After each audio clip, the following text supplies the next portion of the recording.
നിങ്ങൾ അളവുകളെല്ലാം മാർക്ക് ചെയ്ത് വെച്ചല്ലോ അല്ലേ? ഇനി നമുക്ക് കട്ട് ചെയ്തെടുക്കാം. ഇനി നല്ല തുണിയുടെയും ലൈനിങ്ങിൻ്റെയും ഫ്രണ്ട് ഭാഗം മാത്രം എടുത്തിട്ട് നമുക്ക് front armhole curve cut ചെയ്ത് കൊടുക്കാം. മെഷർമെൻറ്റ് മാർക്ക് ചെയ്തപ്പോൾ നമ്മൾ 1/2 ഇഞ്ച് താഴ്ത്തി വരച്ചില്ലേ, ആ ഒരു ഭാഗം കട്ട് ചെയ്ത് കൊടുത്താൽ മതി. അപ്പോൾ ഇത്രയേ ഉള്ളൂ മെയിൻ പാർട്ട് കട്ടിങ്. അടുത്തതിന് സ്ലീവ് കട്ട് ചെയ്യാം.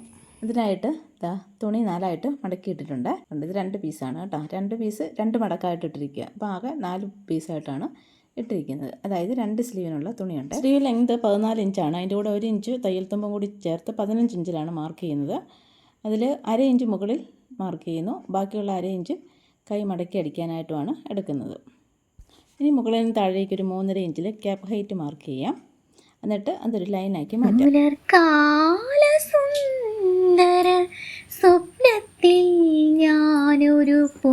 ഇനി സ്ലീവിൻ്റെ ബോട്ടം റൗണ്ട് 5 ഇഞ്ച് മാർക്ക് ചെയ്ത് കൊടുക്കാം. ഇനി ക്യാപ്പ് ഹൈറ്റ് വരച്ച ലൈനിൽ നമ്മൾ സ്ലീവ് ലൂസ് 8 ഇഞ്ച് മാർക്ക് ചെയ്തിട്ടുണ്ട്.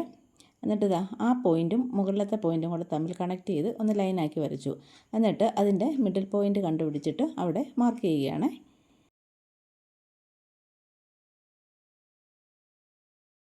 ഇനി നമുക്ക് ആം ഹോൾ കർവ് വരയ്ക്കണം.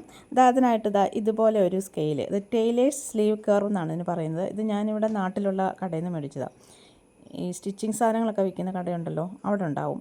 അതല്ല ഓൺലൈൻ സൈറ്റിലാണെങ്കിൽ ഫ്ലിപ്കാർട്ടിലും ആമസോണിലും എല്ലാം ഉണ്ടാവും. ഇത് മേടിച്ച് വെക്കുന്നത് നല്ലതാണ്. പുതിയതായി തയ്ക്കുന്നവർക്കൊക്കെ ഇത് വെച്ചിട്ടങ്ങ് മാർക്ക് ചെയ്താൽ മതി. പ്രത്യേകിച്ച് അളവൊന്നും അതിനകത്ത് നോക്കാനില്ല. അതായത് കണ്ടോ, ഇതുപോലെ വെച്ച് കഴിഞ്ഞ് നമുക്കത് കെയറുമായിട്ട് കിട്ടും. കണ്ടോ, എളുപ്പമാണ് കാര്യം. അതുപോലെ തന്നെ താഴോട്ടും വെക്കുക. താഴെ വെച്ചിട്ട് താഴോട്ടും ഇതുപോലെ ഒന്ന് വരച്ചെടുക്കുക. മിഡ് പോയിൻ്റ് വരെ ലൈനിന് മുകളിൽ കർവ് വെച്ച് വരയ്ക്കുക. മിഡ് പോയിൻറ്റിന് ശേഷം ലൈനിന് താഴെ കർവ് വെച്ച് വരയ്ക്കുക. വളരെ എളുപ്പമാണ്. സിമ്പിളായിട്ട് നിങ്ങൾക്ക് വരച്ചെടുക്കാൻ പറ്റും. ഇവിടെ 2 ഇഞ്ച് മാർജിൻ കൊടുക്കാം. മെയിൻ ബോഡിയിൽ എത്രയാണോ മാർജിൻ കൊടുത്തിരിക്കുന്നത് അത് തന്നെ ഇവിടെ കൊടുക്കുക. അതുപോലെ കൈയുടെ ഏറ്റവും വണ്ണമുള്ള ഭാഗം അതിവിടെ 15 ഇഞ്ചാണ്. അപ്പോൾ അതിൻ്റെ പകുതി 7.5 ഇഞ്ച് മാർക്ക് ചെയ്തു. അതും ഇവിടെ 2 ഇഞ്ച് മാർജിനിട്ട് കൊടുത്തിട്ടുണ്ട്.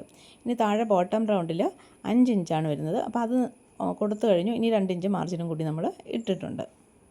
ഇനി ഈ പോയിൻ്റ് എല്ലാം കൂടി ഒന്ന് കണക്ട് ചെയ്ത് വരയ്ക്കാം.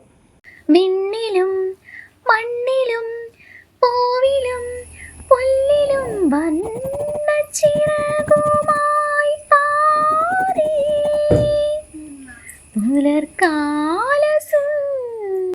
ഇനി ഈ സ്ലീവിൻ്റെ സെൻറ്റർ ഒന്ന് മാർക്ക് ചെയ്ത് കൊടുക്കാം. അതുപോലെ തന്നെ ഈ ആം ഹോളിൻ്റെ ഇവിടവും നമുക്കൊന്ന് മാർക്ക് ചെയ്ത് കൊടുക്കാം. ഇനി 4ആയി മടക്കിയ നല്ല തുണിയുടെ മുകളിൽ നമുക്ക് ഈ ലൈനിങ് തുണി വെച്ച് കൊടുത്തിട്ട് ട്രേസ് ചെയ്തിട്ട് കട്ട് ചെയ്ത്. സ്ലീവ് കട്ടിങ് എല്ലാവർക്കും മനസ്സിലായെന്ന് വിശ്വസിക്കുന്നു. ഇഷ്ടമായെങ്കിൽ ഒന്ന് ലൈക്ക് ചെയ്തിട്ട് പോണേ.